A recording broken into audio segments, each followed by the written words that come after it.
Bismillahirrahmanirrahim. Qala al-muallif rahimahullahu ta'ala wa nafa'ana bihi wa bi'ulumihi fid dharain amin. Bismillahirrahmanirrahim. Bayanu haddin namimati. Bab ini menjelaskan ta'rif namimah wa ma, dan menjelaskan perkara yajibu yang wajib itu ma fi raddiha, untuk menolak namimah. I'lam, ketahuilah, annasman namimati, bahwa sesungguhnya nama namimah, innama yutlaku, itu hanya dikatakan fil aktsari, dalam kebanyakannya, alaman, atas siapa saja, yanumu, yang mengadu domba, man qaulal ghairi, terhadap ucapan orang lain, ilal maquli fihi, kepada orang yang diajak bicara. Kama taqulu, seperti halnya engkau berkata, fulanun kana yatakallamu fika bikadza wa kadza, mengatakan lafaz tersebut fulanun, adapun seseorang, karena dia terbukti yatakallamu, membicarakan si fulan fika, tentang engkau, bikadza, tentang sesuatu, wa kadza, dan yang lainnya, sesuatu yang lain.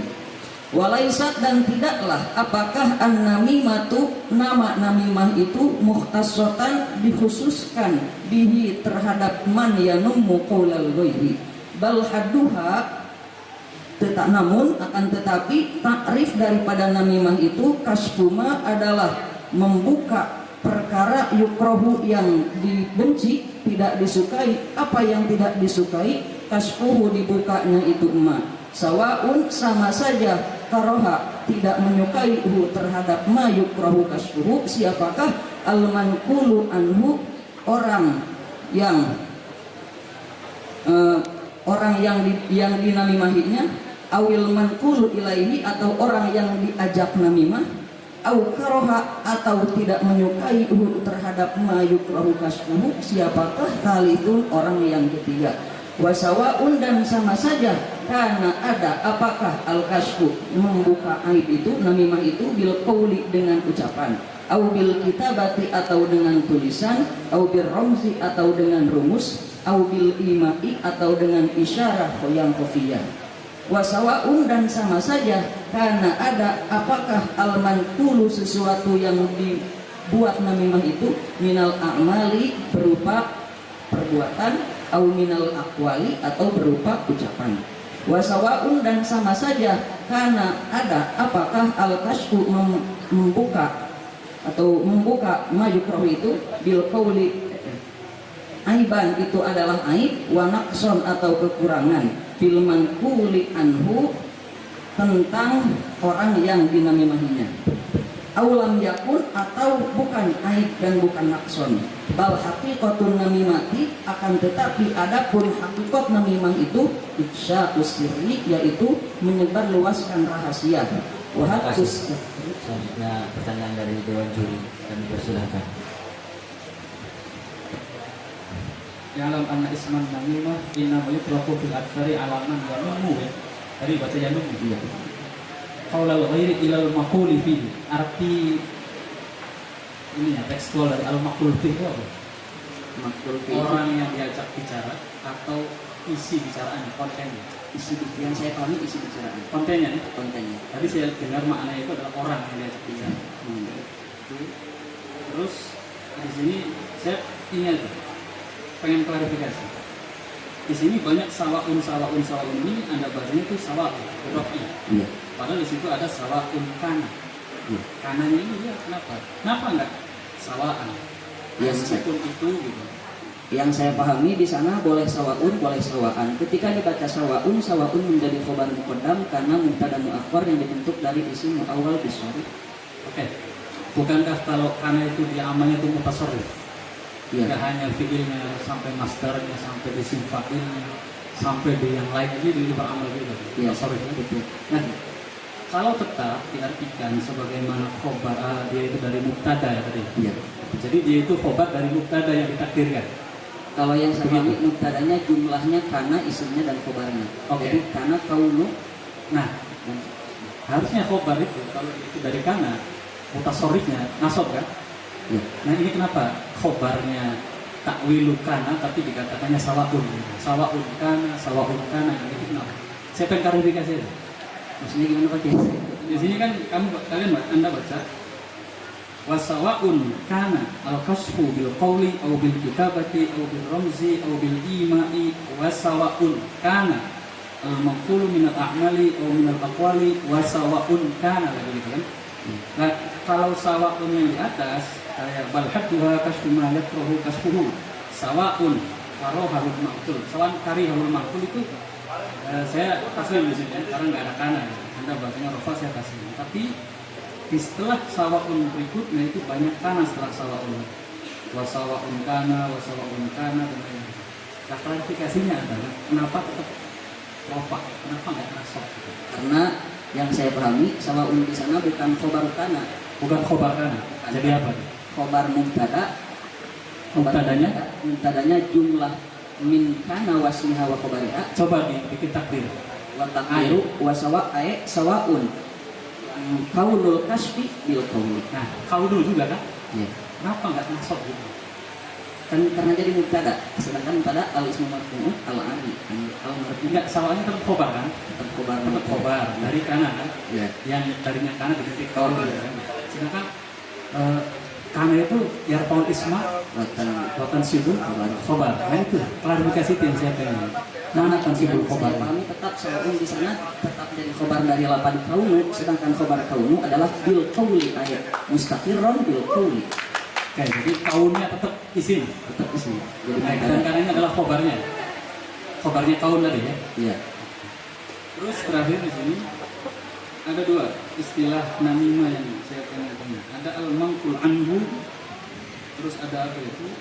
Al-mangkul ilaih, al-mangkul anhu. Nah, kalau dijadikan sebagai makna yang realita itu apa tuh? Al-mangkul ilaih, al-mangkul anhu itu gimana tuh? Kalau yang saya pahami Pak Kiai, kalau al-manqul anhu itu adalah sumber konten, kalau al-manqul ilaih adalah Berarti orang ketiga al-mangkul anhu ini. Orang yang kita bicarakan. bukan sumber konten. Isinya, Konten isi itu kalamnya. asalnya dari mana? Bukan al-mangkul fi'nya bukan ya? Karena Kalau al-mangkul ilaih adalah al-manqul ilaih sasaran kita menyampaikan komunikasi kitanya. Ya. Ya, makasih.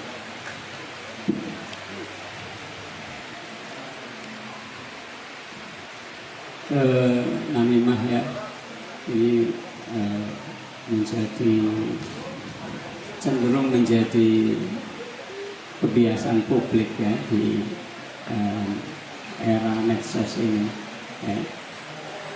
Orang gampang sekali berlaku ini ya, berlaku namimah. Tolong beri gambaran ya, beri gambaran kepada kita bahaya konkret ya, bahaya konkret dari sikap ini untuk apa namanya keharmonisan di dalam pergaulan masyarakat. tentang namimah itu kan kalau zaman sekarang mungkin lewat ucapan sudah tidak kurang ramai, kebanyakan lewat medsos itu juga kita bahas. Kalau yang menurut saya cara mengantisipasi namimah itu adalah ketika kita mau nge-share sesuatu, yang pertama adalah lihat dulu sumbernya. Misalkan kalau kita lihat sumber dari ilmu online misalkan, nah kita boleh share. Kalau dari yang lain mungkin kita harus saring dulu sebelum sharing. Dampak gambaran dampaknya seperti apa dari bahaya ini kira-kira untuk saat ini? Bahaya dari namimah itu mungkin misalkan berita awalnya tentang si Fulan misalkan tidak suka makan daging unta misalkan, ini berita awalnya. Kemudian si B itu tadi yang besar si A, si Fulan tidak suka makan daging unta. Kemudian si B membaca berita itu, kemudian kebetulan dia ditulis, kemudian dia malah merubah beritanya, si Fulan tidak suka makanan dari Arab misalkan. Kemudian si C baca lagi, kemudian si C bikin berita lagi dengan judul yang beda, tapi kontennya sebetulnya sama. Dia bikin judul misalkan si Fulan tidak suka sesuatu yang datang dari Arab misalkan. Kemudian si D mengeser berbaca berita lagi, kemudian mengeser berita itu, kemudian si fulan tidak suka ajaran Islam karena asalnya dari Arab. Padahal awalnya sederhana, berasal dari si fulan tidak suka makan dengan onta yang biasa ada di Arab. Misalkan begitu. Menurut anda ini bahaya terbesar itu ada pada al-manqul anhu atau al-manqul ilaih kira-kira? Kalau yang saya pahami harus sama-sama cerdas. Enggak, yang bahaya yang paling besar. Kalau yang saya pahami dari al-manqul anhu-nya sumbernya. Bahaya kerusakannya maksudnya. Oh, di manqul ilaihnya. Gambaran konkretnya seperti apa? Jadi manqul ilaih, jadi memahami berita itu jadi salah. Jadi salah memahami. Untuk masyarakat secara umum, bukan untuk person, untuk pribadi. Dampak bahayanya seperti apa kira-kira? Jadi si manqul ilaihnya membaca berita itu kemudian tidak merasa bahwa berita itu salah, tapi dia menyebarkan berita itu dan merasa benar bahwa itu benar. Padahal sebetulnya yang dia baca manqul anhu-nya tidak tepat, tapi dia tidak merasa bahwa itu tidak tepat. Mungkin kalau istilah di kitabnya alim dan ulun la yadri wala yadri Allah. Saran anda, gagasan anda untuk agar tetap terjadi harmonis di dalam kehidupan bermasyarakat, berbangsa, ya, terkait penyikapan dalam hal ini kira-kira seperti apa? Menurut yang saya pahami, kalau bagi saya sebagai orang awam, mungkin kalau saya mau mengikuti aja arahan dari para guru-guru, gitu. Karena tidak ada jalan yang lebih selamat kecuali mengikuti guru. Ya, terima kasih. Assalamualaikum warahmatullahi wabarakatuh.